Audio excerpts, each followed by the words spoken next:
Welcome back. If we had countdown clocks, we'd have a countdown clock up now because there's just days left before the next presidential debate. Joining us now from Houston, Texas, Jeff Rowe, former presidential campaign manager for Ted Cruz, and from the City of Angels Democratic strategist Steve McMahon, the co-founder of Purple Strategies. Gentlemen, welcome. We haven't talked to either of you in a while, so Jeff, start with you. What is the state of the presidential race as you see it? Trump's down a bit, and I think it's setting up a Super Bowl of sorts for Sunday to realign the race. It's important because of the storm, because of the other news, because of the waning days, because of early votes starting to come in, particularly in the key states in the next few weeks. It's critical to reset the narrative. If you remember going into the first debate, Trump had momentum. He was on a tear. He was putting even states that were seemingly out of reach in play, and that changed on Sunday night, and so it slid back. It more kind of resembles how it looked before we went into the conventions, and so now I think it makes Sunday very critical. But to be clear, there are some outlier polls that show some Trump hanging tough nationally, but most of the numbers seem to have a margin of victory advantage for the Clinton campaign. Steve, Trump put himself in the current hole based on a bad debate performance. Can he dig out of it completely or mostly with a good one? Well, I don't know. I mean, that's a really good question. I think structurally this race has always been about a 3 or 4 point advantage to the Democrat, and that could have been Hillary Clinton or whoever else was nominated just because of the Electoral College and the partisanship in the country. But what you started to see in the last week is, you know, as Trump has become Trump again, he's begun to slide backward. And you look at these battleground states, and, you know, the states that he looked like he might have a chance to win a couple weeks ago, he now looks like he's falling behind in. States like Colorado and New Hampshire and some of the others, that Nevada, that he really desperately needs to win. Even in Ohio, there was a poll yesterday that showed Hillary Clinton ahead for the first time in some time. So, you know, he's losing ground in Florida and Virginia, in the states that he must have. He's losing ground in states that Republicans have never been successful unless they've won, like Ohio. And I think it's getting very, very late in the game for him to turn it around. And I think being desperate and angry and lashing out is exactly the wrong strategy for him. But I predict what we'll see on Sunday night. Steve, just think about the town hall format, and we have talked about this around the office a lot. It's not obvious that either one of them is better, you know, demonstrably better in this setting. Who do you think, if you think about, you know, Trump's more of a showman, she's got more experience debating, who does the format favor? Well, actually, this won't surprise you because I'm a Democrat, but I actually believe that Hillary Clinton is probably more natural in those kind of forms because they're much more like the way Democrats have to campaign for president and the way Democrats campaign if they run for the Senate, for instance. Donald Trump, remember, throughout this campaign has mostly been big rallies, standing behind a podium, you know, screaming insults at people, and he's not walking around a crowd interacting with real voters. So I think for Hillary, it's a much more natural setting.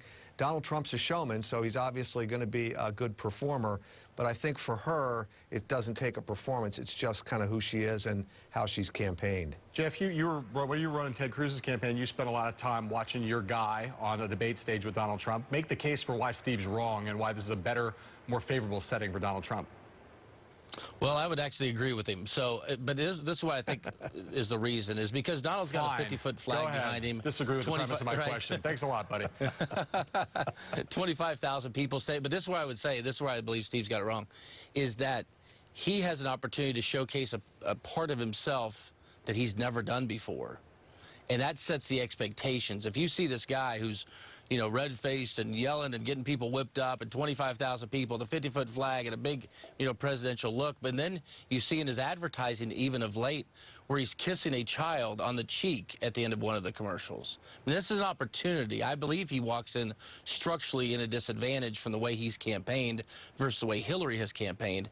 But as an opportunity, I think the sky is the limit there for Donald. If he comes out and is emotive, connects, shares his heart, as Mike Pence would say, that's a real opportunity, and we've not seen, and that could be an opportunity for him. So he should avoid kicking any babies out of that room on Sunday night, right? Probably so, at least for one night. Right. Yeah. You guys, are you sure he didn't bite that baby? No biting. You guys have done a lot of races, and I want to ask you about one that's gotten a ton of attention, but I don't think enough, which is Rob Portman versus Ted Strickland, Ohio Senate. Jeff, what lessons are there for the other candidates running this year, if any, with Portman running way ahead of Trump in Ohio and putting away a race that people thought would be close? You know, there's just like an incumbent dilemma that they have when they have a candidate that's announced and running against them. How long do you ignore them and just kind of act like nothing's going on in your race, everything's fine, versus when do you engage them? And it's a dilemma that goes on in every campaign. What the Portman campaign did well and what incumbents routinely do poorly is engage immediately. They accepted that they're in a tough race. They accepted they're in a presidential swing state in a battleground year, and they went after it early and often. And I think that's one of the lessons. It's always, as an incumbent, you want to have this invincibility. You don't want to show credibility to your opponent.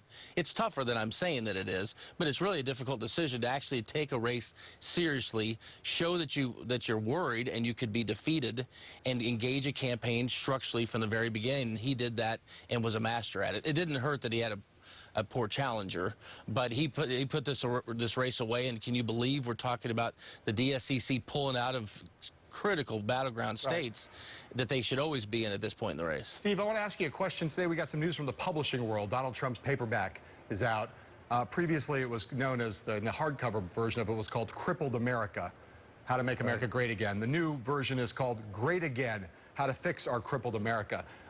What do you take from that? You think that was a well-handled piece of a shift, a little switcheroo? And what's the lesson of the fact that he's decided to go that way? Here's what I take from it. Kellyanne Conway is firmly in control. Somebody must have explained to Donald Trump that negative, angry, vitriolic people don't get elected president of the United States.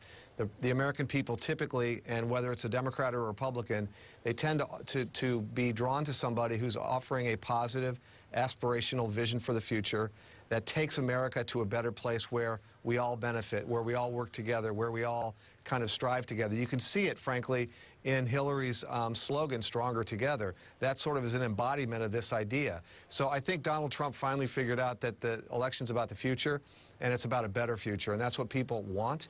Right. And that's even his most ardent supporters desperately want a better America, and I think he probably made that little switch in time for the paperback so he could sell more copies and perhaps position himself a little better to actually be that kind of a leader. Do we have those book covers? Do we have that book cover? They were up. They were up. Oh, we showed them already. I like the best thing about it is the look of different faces. Yeah. That's the best part about it. Steve McMahon, Jeff Rowe. There it is. Gentlemen, thank you so much. There it is.